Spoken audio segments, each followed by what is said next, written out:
वो गांव की सड़क के किनारे पराठों का ठेला लगाया करती थी। बहुत मेहनत करने के बाद भी उसके पराठे बिकते नहीं थे। वो रोज सुबह जैसे ही जाती वैसे ही शाम को घर वापस भी आ जाती, जिस पर उसकी सास कावेरी उसे बहुत ताने मारती। एक दिन शाम के समय वो जैसे ही अपने पराठों का ठेला लेकर घर लौटती है, उसकी सास उसे घर के बाहर ही रोक देती है। मैंने तुझे कितनी बार बोला है ना कि अपने ये पराठों का ठेला लगाना बंद कर दे। तेरे बस की नहीं है बिजनेस करना, रोज बस नुकसान ही करवाती है। माँ जी मैं क्या करूँ, मैं तो अपनी तरफ से बहुत कोशिश करती हूँ लेकिन हर रोज हार जाती हूँ, एक भी रुपए की कमाई नहीं हो पाती है। इसलिए बोल रही हूँ बंद कर दे अपना ये काम और बैठ चुपचाप घर पर। नहीं माँ जी, ये सब आप क्या कह रही हैं। माना इस समय मेरा काम अच्छा नहीं चल रहा, लेकिन इसका मतलब ये तो नहीं कि मैं अपना काम ही छोड़ दूँ। हाँ तो अगर अपना काम नहीं छोड़ सकती है तो कुछ ऐसा कर कि तेरा काम अच्छे से चलने लगे। कुछ तरकीब लगा, अपने पराठों में अलग स्वाद लेकर आ, जिसे एक बार कोई खाए तो खाता ही रह जाए और रोज तेरे पराठों के ठेले पर आए।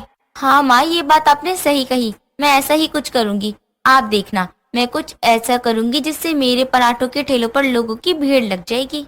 ठीक है, देखती हूँ। और अगर कहीं तेरे ठेले पर भीड़ नहीं लगी, तेरा काम अच्छा नहीं चला तो अपना पराठों का बिजनेस ना बंद करने के लिए तैयार हो जा, क्योंकि हम गरीब लोग हैं, इतना नुकसान नहीं झेल पाएंगे। जी माँ जी, मैं कुछ ना कुछ करती हूँ, आप मुझे बस थोड़ा सा समय दे दीजिए। रानी इतना कहकर अपना ठेला लेकर वहाँ से चली जाती है और अपने रसोई के कामों में लग जाती है। वो रात का खाना बना ही रही होती है कि तभी उसका पति गोपाल वहाँ आता है। रानी, तुम्हारे पास 500 रुपए होंगे क्या? मुझे दे दो, मैं तुम्हें ना कुछ दिन में वापस कर दूंगा। मुझे ना शहर जाना है कल किसी काम से। 500 रुपए है तो, लेकिन वो तो मैंने अपने काम के लिए रखे थे। अगर मैंने इन्हें पैसे दे दिए तो मैं अपना काम कैसे करूंगी। क्या हुआ तुम्हें? तुम इतना क्यों सोचने लग जाती हो? अगर तुम्हारे पास है तो दे दो, अगर नहीं है तो कोई बात नहीं। अरे मुझे बुरा नहीं लगेगा, जैसे तैसे करके कोई काम चला लूंगा। मैं जानती हूँ कि आप बुरा नहीं मानेंगे, लेकिन अगर मैं आपकी मदद नहीं करूंगी तो कौन करेगा। मतलब तुम मुझे पैसे दे रही हो? हाँ जी, आप कमरे में जाकर देखिए, मैंने पर्स में 500 का नोट रखा होगा, ले लीजिए।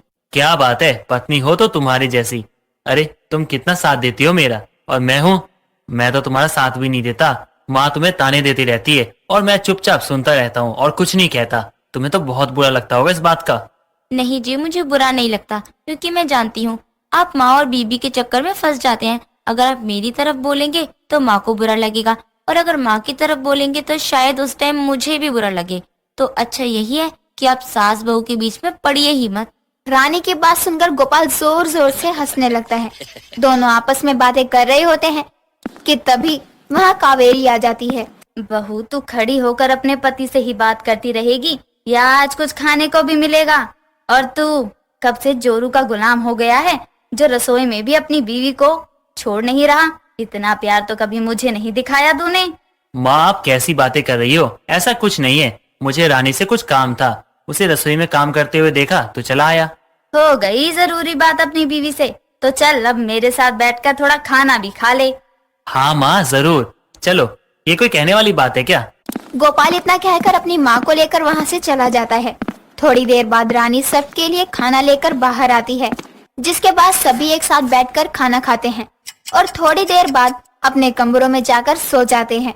अगले दिन रानी रसोई में पराठे बना ही रही होती है कि तभी उसकी पड़ोसन कमला उसके घर आती है और कावेरी से बोलती है। कावेरी, मैं अपने पति से बहुत ही परेशान हो गई हूँ। मुझे समझ में ही नहीं आ रहा कि इनका मैं क्या करूँ। क्या हो गया ऐसा जो तू सुबह सुबह ही अपने पति की शिकायत लेकर मेरे घर पहुंच गई? क्या बताऊँ कावेरी, आज मुझे उनके साथ अपनी बहू के मायके जाना था। उसकी बहन की सगाई है और ये है कि भांग खाकर पड़े हुए हैं। अब तू ही बता मैं क्या करूं। ये तो बहुत बड़ी मुसीबत हो गई है। भांग का नशा तो इतनी जल्दी उतरता ही नहीं है। इस नशे में तो इंसान जो करता है वही करता रह जाता है। हंसता है तो हंसता रह जाता है, रोता है तो रोता ही रहता है, खाता है तो खाता ही रह जाता है। हाँ ये तो है, तभी तो मैं परेशान हूँ, क्योंकि अब तो ये शाम तक नहीं उठने वाले। अपनी पड़ोसन और सास की बात सुनकर रानी के दिमाग की बत्ती जल जाती है और वो अपने सभी पराठों में भांग मिला देती है और अपने भांग वाले पराठों को लेकर बेचने के लिए निकल पड़ती है। उस दिन जो भी रानी के पराठे खाता खाते ही रह जाता। थोड़ी देर में ही उसके पराठों के ठेले पर लोगों की बहुत भीड़ लग जाती है और इस बात से अनजान सभी लोग कि वो भांग वाले पराठे हैं, सभी उसके पराठों को बड़े चाव से खाने लगते हैं और उसकी बहुत तारीफ करते हैं। कुछ देर बाद वो शाम को अपने पराठों का ठेला लेकर घर लौटती है। तभी उसकी सास फिर से सामने से आकर खड़ी हो जाती है। कहाँ बहू, कहाँ जा रही है तू? पहले आज की कमाई बता कि कितनी कमाई हुई है तेरी, या आज भी रोज की तरह खाली हाथ लौट आई है? माँ जी, हर दिन सबका एक जैसा टाइम नहीं रहता है। आज आपके इस गरीब बहू के पास बहुत पैसे हैं। आज मेरी बहुत अच्छी कमाई हुई है। अच्छा, जरा दिखा तो पैसे। बड़े दिन हो गए हैं बहुत सारे पैसे एक साथ देखे।